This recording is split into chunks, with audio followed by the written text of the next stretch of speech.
क्योंकि छठवें दिन छठी करनी पड़ती है, षष्ठी देवी का पूजन करना पड़ता है।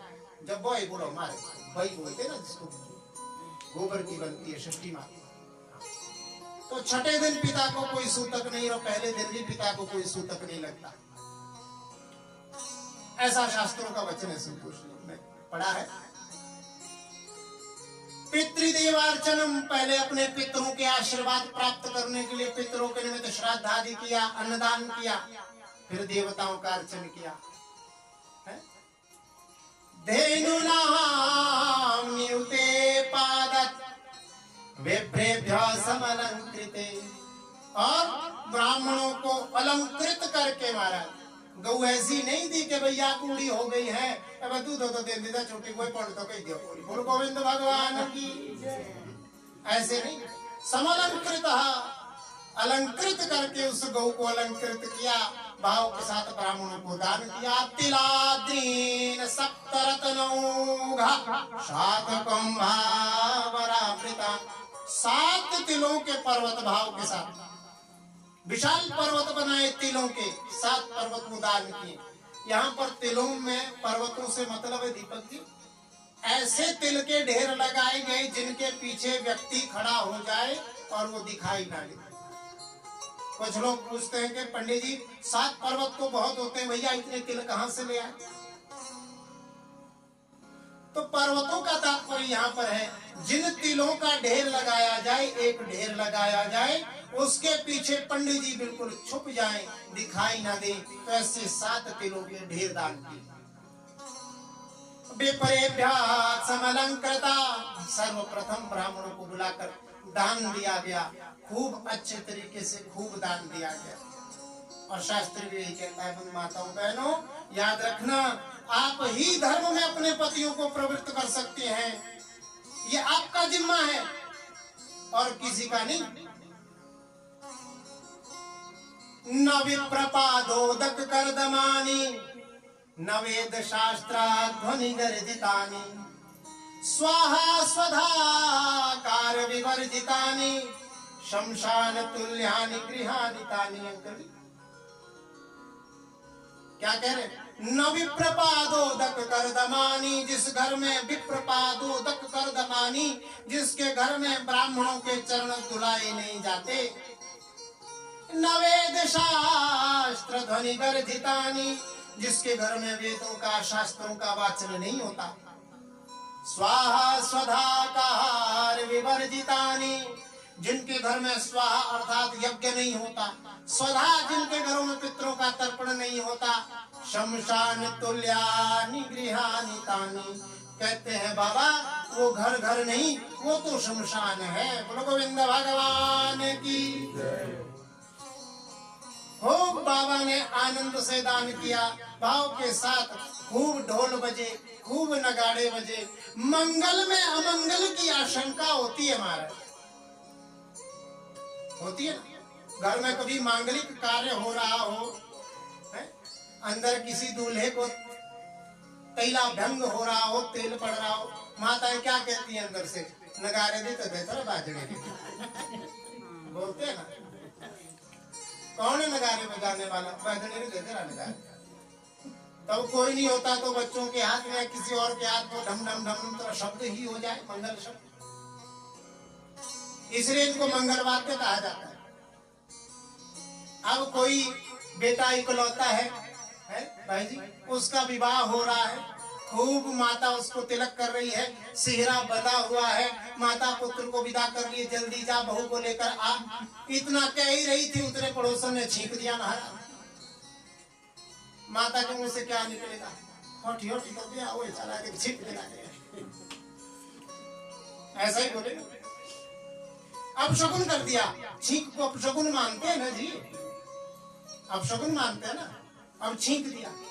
इसलिए हमारे ऋषियों ने, हमारे मुनियों ने, हमारे बड़े ज्ञाताओं ने, जानने वालों ने एक नियम चला दिया कि भैया मंगल में, अंग मंगल में शब्द भी होते हैं, इसलिए मंगल कार्यों में मंगल वाद्यों की ध्वनि होनी चाहिए, ताकि अमंगल शब्द कभी सुनाई ही ना दे। बोलो गोविंद भगवान की। तो बाबा के घर में मंगल में ठाकुर जी का जन्म हुआ है। इसलिए बाबा सोचते हैं तो कोई अमंगल का शब्द मेरे कानों में ना पड़े, इसलिए जोर जोर से ढोल नगारे बज रहे महाराज। आनंद प्रकट हो गया नंद बाबा के आंगन में। खूब दधी माखन भांडम, एक दूसरे को और माखन फेंकते हैं। दही से होली खेलने लग गए बाबा के यहाँ। सभी बारी बारी से आने लगे, ठाकुर जी को आशीर्वाद देने लगे के तामाशीष प्रयुंजाना चिरम पाहिति बालकम, के हे यशोदा, हे नंद बाबा, तुम्हारा ये बालक लंबे समय तक ऐसा आशीर्वाद नहीं दिया कि लंबे समय तक इसकी आयु, आशीर्वाद या चिरम पाहिति बालकम, लंबे समय तक ये बालक हम सबकी रक्षा करता रहे। बोलो गोविंद भगवान की। और हे परीक्षित, ग्वाल बाल एक दूसरे के ऊपर दधी खीर की वर्षा कर रहे हैं। 6 दिन हो गए हैं, बीत गया समय कैसे बीता कोई पता नहीं चला। नंद भवन परीक्षित आज दूध माखन दही खीर से ऐसा प्रतीत हो रहा है कि मानो साक्षात नारायण का क्षीर सागर हो। बोलो नारायण भगवान की। और नंद बाबा के हाथ में जो भी लगता है वो सब ब्राह्मणों को और गांव के समस्त ग्वाल वालों में बांट देते हैं, दे देते हैं। सुखदेव महाप्रभु कहते हैं परीक्षित के नंदो महामनस्तेभ्यो वासोलंकार गोधनम स्तूतमागधवन्दिभ्यो ये अन्ये विद्योपजीवना, जिनकी आजीविका केवल किसी के घर में जाकर गाना बजाना ही है, किसी के घर में जाकर मंगल वाद्यों को ही बजाना है, उन्हें भी खूब दान दे रहे हैं। महामना, बहुत बड़ा मन करके नंद बाबा इतना दान कर रहे हैं। ऐसा लगता है परीक्षित, नंद बाबा जितना देते हैं उनके अन्न कोष में, उनके धन कोष में उससे दुगना बढ़ जाता है महाराज। इससे ये पता लगता है परीक्षित कि नारायण तो आए ही हैं नंद बाबा के आंगन में, साथ में लक्ष्मी मैया भी पधार गई हैं। बोलो जगदम्बा मैया की। बहुत दिन भी के नंदोत्सव मनाते मनाते 18 श्लोकों का है महाराज नंदोत्सव। यदि गाना हो तो 18 दिन भी कम है। तो आप तो भाव से सुनो। बहुत समय बीत गया तो ध्यान में आया नंद बाबा को कंस को वार्षिक कर देना है, तो कर देने के लिए पहुंचे। कहा? मथुरा।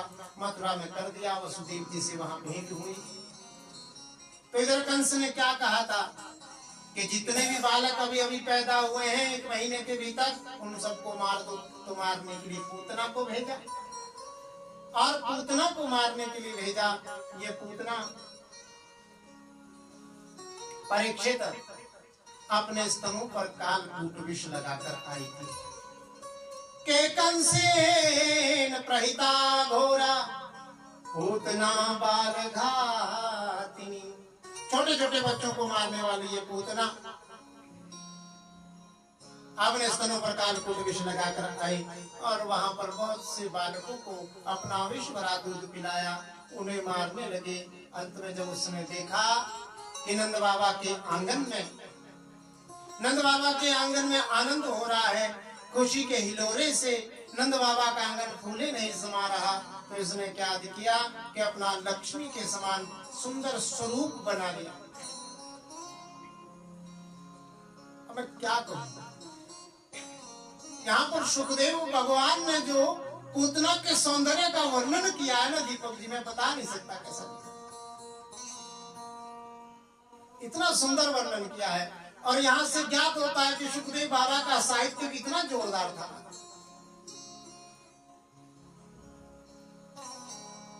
एक दो शब्द सुन ही लो।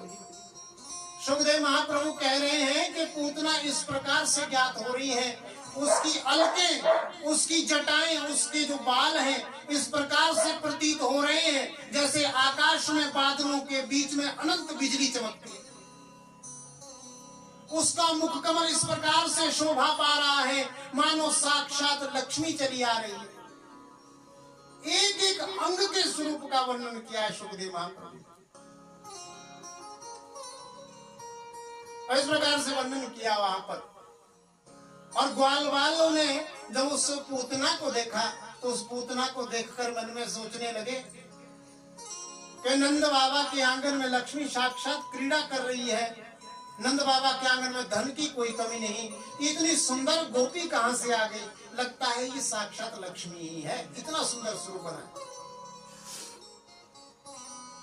और हमने कहीं ऐसा भी पढ़ा था गर्ग आदि संहिताओं में, उसमें लिखा है कि पूतना को पहले ये भविष्यवाणी हो गई थी, पूतना को पहली आकाशवाणी के माध्यम से पूतना को ये ज्ञात हो गया था कि पूतना जिस शिशु को, जिस बालक को तू मारने जा रही है वो वास्तव में कोई शिशु नहीं, साक्षात परब्रह्म है, साक्षात भगवान है। तो ऐसा वर्णन आता है कि पूतना के मन में ये विचार हुआ था, यदि मैं वापस जाऊंगी तो कंस मुझे मार देगा, और यदि मैं यहाँ जाऊंगी तो यहाँ पर ये नंद का लाल मुझे तार देगा। बोलो नंद के लाला की। प्रवेश किया, मां यशोदा से पुत्र को अपने अंक में भरने की प्रार्थना की। मां यशोदा ने भी भाव के साथ पुत्र को प्रदान किया, पुत्र प्रदीयताम, पुत्र को प्रदान किया। जैसे ही पूतना ने अपनी गोदी में उसे लिया, पूतना ने पूछा मैया या को अपनो दूध पिला दो, मैया ने कहा पिला दो। पूतना ने भी जैसे ही वो विश्वभरा स्तन पे उनके नंद के लाल के मुख में दिया। वर्णन आता है कि भगवान ने पहले तो, यहाँ पर आंखें बंद करने का वर्णन है, वो सब एक आधा भाव आप सुन लीजिए। यहाँ पर वर्णन आता है कि जैसे ही पूतना ने भगवान को गोदी में लिया, भगवान ने अपनी आंखें बंद कर दी। उसमें संतों के अनेकानेक भाव हैं, लेकिन सबसे प्यारा भाव जो मुझे लगता है वो यही भाव है बंधुओं, वेद शास्त्रों का भाव, वेद का भाव बड़ा प्यारा है कि भद्रम कर्णे विष्णुयाम देवा भद्रम पश्चिमाक्षमीरजत्राः स्थिरैरङ्गैस्तुष्ट्वा गुंसस्तनोभिर्विषेमहि देवहितं यदायु। अर्थात कानों से भद्र सुनना चाहिए, आंखों से अच्छा देखना चाहिए। भद्रम कर्णे विष्णुयाम देवा भद्रम पश्चिमाक्षमीरजत्राः, आंखों से अच्छा देखना चाहिए। तो भगवान ने ये सोचा कि राक्षसी कालकूट विष लगाकर बाल घातिनी बच्चों को मारने वाली, इसे यदि देखूंगा तो सृष्टि कैसे होगी, इसलिए भगवान ने अपनी आंखें बंद कर ली। बोलो गोविंद भगवान की। और जैसे ही विश्वरास्तन ठाकुर जी के मुख में दिया तो भगवान ने भी, पहले भगवान ने पूतना का स्तनपान किया, दुग्ध पान किया, विष का भी पान कर गए। और धीरे धीरे जब विष भी समाप्त हो गया तो हे परीक्षित के गाढ़ं कराभ्यां भगवान प्रपीडयन् प्राणै समं रोष समन्वितो पिबत। भगवान ने रोष क्रोध के साथ पूतना के स्तनों को दबाया और दुग्ध के पश्चात जहर, और जहर के पश्चात पूतना के प्राणों को भी पीने लगे। और जैसे ही मर्म स्थलों में वेदना हुई, पूतना चिल्लाई, विकराल रूप धारण किया और छोटे से बाल कृष्ण को उठाकर आकाश में उड़ गई। और जैसे ही माँ यशोदा ने ये दृश्य देखा, हृदय विदीर्ण हो गया। भागी भागी जिस ओर पूतना जा रही है उस ओर भागने जा रही है। इधर वापिस मथुरा से नंद बाबा भी वापिस आ रहे थे। भगवान से कहने लगी पूतना, अरे मुंच मुंच, मुझे छोड़ दे, मुझे छोड़ दे। लेकिन भगवान ने छोड़ा नहीं, समस्त क्रोध के साथ पूतना के प्राणों को भी पी लिया। और जब अंतिम श्वास निकली, आकाश से वो पूतना धड़ाम से धरती पर गिरी और गिरकर पूतना की छाती पर मेरे गोविंद क्रीड़ा करने लगे। बोलो गोविंद भगवान की। जैसे ही छाती पर खेल रहे हैं, सुखदेव महाप्रभु कहते हैं परीक्षित, किसी के हृदय में सोने का हार होता है, किसी के गले में हीरों का हार होता है, किसी के गले में चांदी का हार होता है, किसी के गले में नवरत्नों का हार होता है। लेकिन धन्य है वो पूतना का भाग्य जिसके गले पे साक्षात गोविंद नीलमणि हार बने बैठे हैं। बोलो गोविंद भगवान की। और जैसे ही माँ यशोदा भागी भागी आई, गोविंद को उठाया, अपने अंकों में भर लिया। प्रेम से हृदय में लगाकर गोविंद को अपना दुग्ध पान करवाने लगी।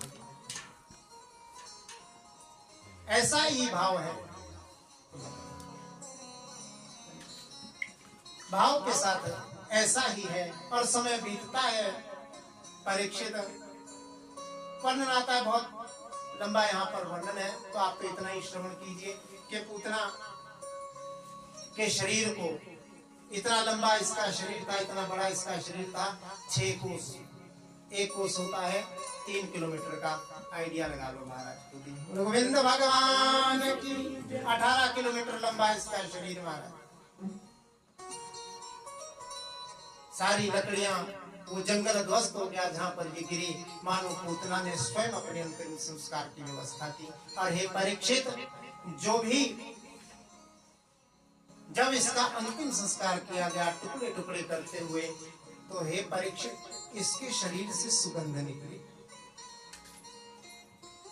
वो पूतना, बाल घातनी पूतना, छोटे छोटे बच्चों को मारने वाली, जब इसका संस्कार किया गया तो इसके शरीर से सुगंध निकली, दुर्गंध नहीं निकली।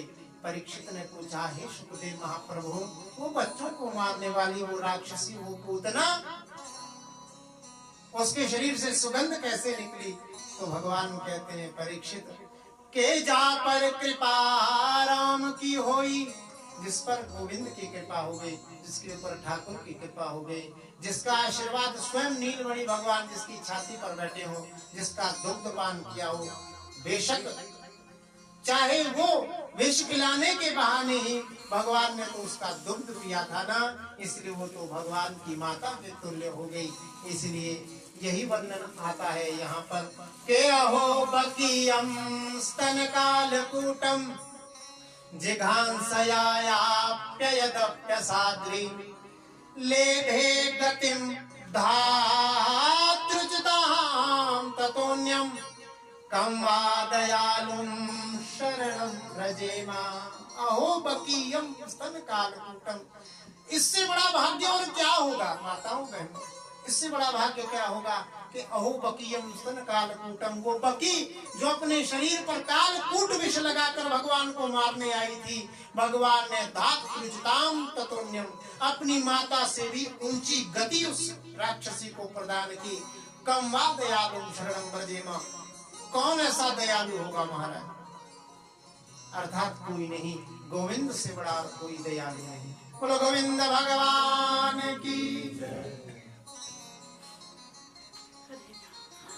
इस प्रकार से जब माताएं, माता यशोदा और सभी ग्वाल बाल वापिस आए, वापिस पहुंचे, तो देखो बंधुओं, पूतना कहते हैं अविद्या को, और ये चतुर्दशी के तिथि वाले दिन आई थी, अर्थात 14 जगह। पूतना कहते हैं अविद्या को। अविद्या का आवास सदैव 14 ही स्थानों पर होता है, जिसमें 5 ज्ञान इंद्रियां हैं, 5 कर्म इंद्रियां हैं, मन है, बुद्धि है, चित्त है और हमारा अहंकार है। ये अविद्या रूपी राक्षसी इन्हीं 14 स्थानों पर आती है। आजकल जिसको हम डिगेड़ी बोलते हैं ना, क्या बोलते हैं? डिगेड़ी। तो भगवान को मारने के लिए जन्माष्टमी के ठीक कितने दिन बाद आती है आचार्य जी? 8 दिन बाद, 8 दिन बाद आती है। और 8 दिन बाद ही भगवान के जन्म के पूतना आई थी। इसलिए पंडित जी अभिमंत्रित करके देते हैं ना सरसों। वास्तव में छोटे बालकों के लिए बहुत कष्टकारी समय होता है। जिनके घर में छोटे बालक हो, छोटे बच्चे हो, वयस्क होने से पहले का समय, जिनके घर में छोटे बालक हो, छोटे बच्चे हो, उन्हें जन्माष्टमी की रात्रि को ठाकुर जी की पूजा अवश्य करनी चाहिए। वास्तव में तो परम वैष्णव, हर एक प्रत्येक वैष्णव के लिए है कि जन्माष्टमी रात्रि को अवश्य ठाकुर जी की पूजा करनी चाहिए। उसी दिन जन्माष्टमी की रात्रि को ही आपके पुरोहित घर में सरसों को विमंत्रित करते हैं।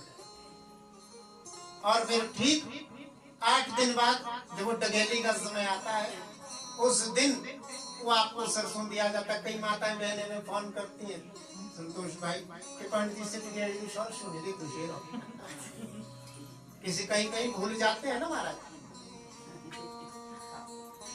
तो वो वहां तक पहुंचाना पड़ता है, जैसे मर्जी पर पहुंचाना पड़ता है वहां। और कभी कभी तो ऐसा आ जाता है कि रखड़ी तो एक दूसरे के हाथों से ले भी लेते हैं। अब कोई जो दूजा शेर हो गया तो वो पकड़ा महाराज और कहीं नाली में फेंक दिया, पता ना कहाँ पाए सरसों भी स्वयं ही पहुंचाना पड़ता है। तो भाव तो ये है। तो इस प्रकार से जब भगवान के को लेकर वापस पहुंची माँ यशोदा, सभी गोपियां ग्वाल भगवान को झाड़ा देने लगे। ऐसा वर्णन आता है, गौशाला में ले गए, गौमूत्र से स्नान, भगवान का पंचगव्य से स्नान आदि करवाया।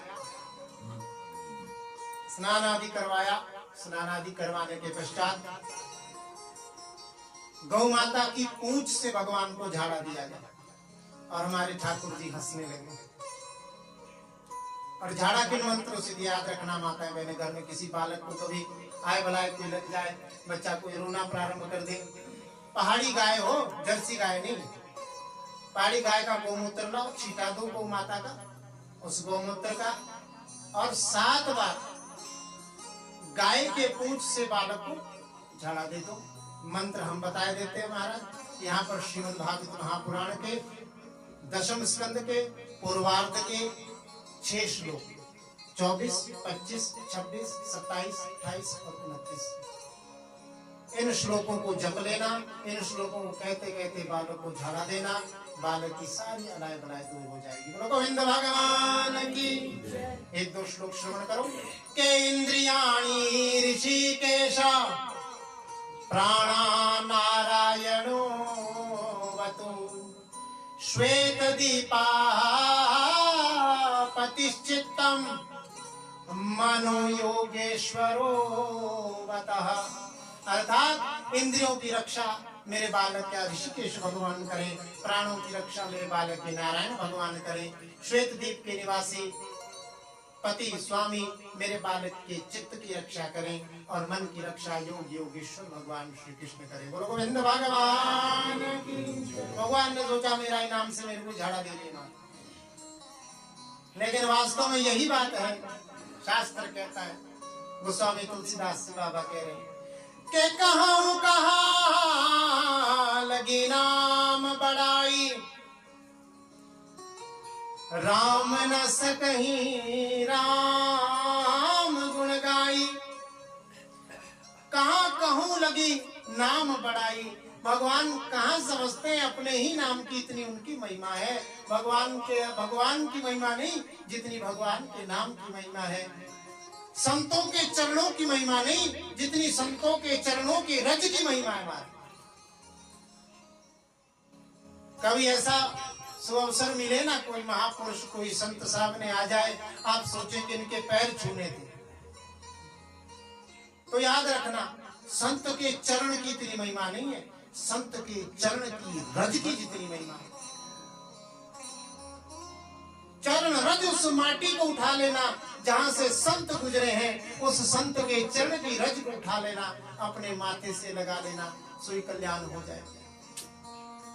कभी कभी ऐसा भी सुनने को मिलता है, बहुत पहले हमने अखबार पढ़ी थी महाराज कि कोई बाबा है, नाम याद नहीं आ रहा उन संतों का, वो भीड़ से गुजरे, लोगों ने प्रणाम करने के चक्करों में बाबा को उठा ली महाराज, वो बाबा के पैर ऊपर सिर नीचे मारे।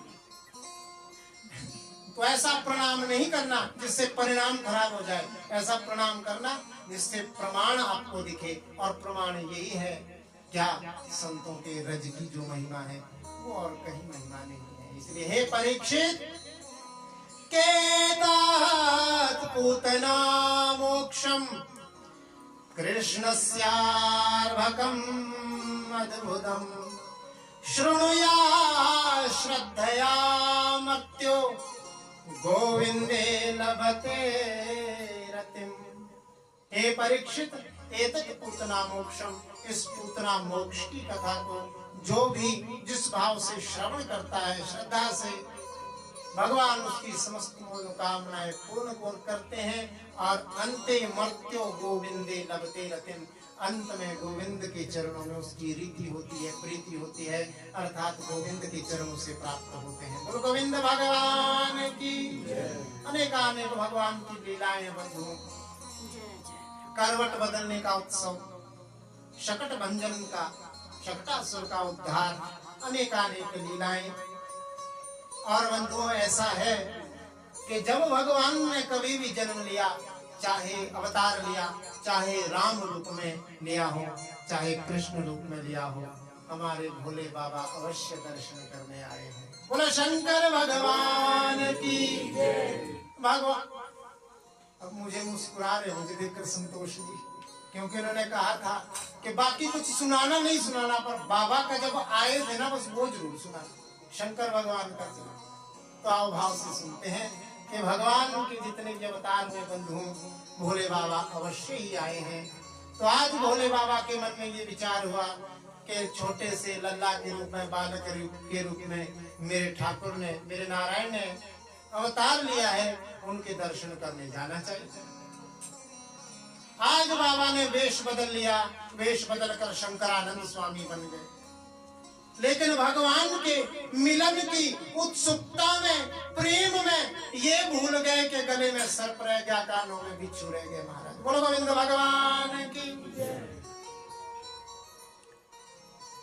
वेश बदल कर पहुंच गए कहाँ? बोलो क्या रही नहीं, कहाँ पहुंचोगे? नंद बाबा के द्वार पर। और नंद बाबा के द्वार पर जैसे ही पहुंचे, बाबा ने अलख जगाई, अलख खोल दे, पलक देख ले, झड़का लगा, बराबर लहरी, अलख निरंजन, ओम शंकर भगवान की जय। और जैसे ही बाबा ने अलख जगाई, अंदर से माँ यशोदा भागी भागी आई। अब ये नहीं सोचना, जब यशोदा मैया आई ना, इतनी उत्सुकता में आई कि मेरे द्वार पर कोई आ गया, याचक इसको खूब दूंगी, खूब धन प्रदान करूंगी। ये नहीं सोचा क्या हुआ आप बाबा ये तो आया। हाँ आजकल ऐसा होता है ना, बाबे आ जाते हैं, मर्यादा है, अच्छी बात है। आजकल किसी का कोई भरोसा नहीं है, सावधान रहो, सतर्क रहो। आए तो बाबा को कहो कि द्वार के बाहर ही रहना भैया, अंदर से लाओ जो कुछ भी सामग्री, जो कुछ भी देना है, पर दो अवश्य, ऐसे नहीं जाने दो अपने द्वार से। के ना जाने किस रूप में नारायण मिल जाए। मैंने कहा भी शायद परसों कथा, इसलिए बंधुओं शंकर बाबा जैसे ही पहुंचे द्वार पर, अलग जगाई, माँ यशोदा भागी भागी बाहर आई, बहुत सारा धन संपदा वैभव अपना बहुत सारा थाल में लेकर बाबा के पास पहुंची। बाबा ये लो, आपको आपके प्रति में भेंट लेकर आई हूं। बाबा ने कहा, देवी भेंट मेरे किस काम की, मेरी आंखें प्यासी हैं राम की। मुझे तो अपने बालक के दर्शन करवा दे देवी, बस इससे अधिक और मुझे कुछ नहीं चाहिए। माँ यशोदा ने कहा कि देखो बाबा, दर्शन तो मैं किसी के अपने बालक के किसी को करवाती नहीं। आजकल इतने संकट मेरे बालक पर आते हैं, कभी वो शकटासुर आ जाता है, कभी पूतना आ जाती है, कभी तृणावर्त आ जाता है। ऐसे ऐसे राक्षस आए हैं मेरे बालक को क्षति पहुंचाने के लिए। तुम लोगों ने क्या ठान रखी है मेरे बालक को मारने की? मेरे बालक आई तो होगा, मैं नहीं लाऊंगा। माँ यशोदा से कहने लगे बाबा। बाबा ने कहा, अरे मैया, वो तो सबका तारणहार है, यदि तू एक बार दर्शन करवा देगी ना, तो तुझे उस दर्शन का सुख प्राप्त होगा और मुझे भी सुख प्राप्त होगा। मैया ने बहाना बना लिया, बात पलटने का प्रयास किया। मैया ने कहा, बाबा तेरे गले में ये बिच्छू है, तेरे कान में ये बिच्छू है, तेरे गले में सांप है। इन सांप को देखकर, इस सांप को, इस बिच्छू को देखकर मेरा बालक डर जाएगा। मेरा बालक अभी बहुत छोटा है, नन्हा सा बालक है, वो इसे देखकर डर जाएगा। भोले बाबा ने कहा मैया से, मैया से कहा, बोलो गोविंद भगवान की जय। मैया से कहा कि अरे मैया, ये तो छोटा सा सांप मेरे गले में है, तेरा बालक तो 1000